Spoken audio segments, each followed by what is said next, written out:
سړی نه چې سبا سنت لاړ شي چا تپوس کړی ده نو دا به کم ټایم کې به سنت کوي نو زموږ فقهای اعظام فرمایي چې دا کله انور راوخیږي د سبا نو بیا به د هغې نه پس دا سنت کوي ځکه نبی کریم صلی الله علیه وسلم مبارک فرمایي چې کله انور را تر څو پورې چې انور نه وي راختلی د سبا نو سیوا د فرایضو نه بیا بل مونځ نشته او تر څو پورې چې انور ډوب شوی نه وي نو بیا مونځ نشته څه معنا سبا اذان وشو اذان نه مخکې خو تهجد کیږي که نه لیکن چې کله د سبا اذان وشو نو بیا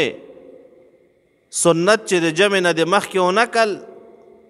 نو د هغې نه بعد به چې تر څو پورې بیا انور نه وي راختلی بیا نور مونځ نشي کولی ته قضا مونځونه کولی شي او تر څو پورې چې مازدیګر مونځ شو نو مازدیګر د مانځه نه پس نفل بندي یو د سار د مانځه نه پس نفل بندي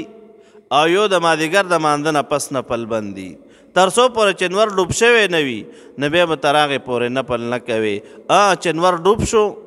ماښام دې مونځ وکړو نو بیا نوافل کوه بیا خو بهتره خبره ده چې سړی وکړي نو کله چې سړي نه سبا سنت لاړل بهتره طریقه دا ده چې دا انور راوخیږي او د زوال نه مخکې دا سنت وکړي الحمدلله رب العالمین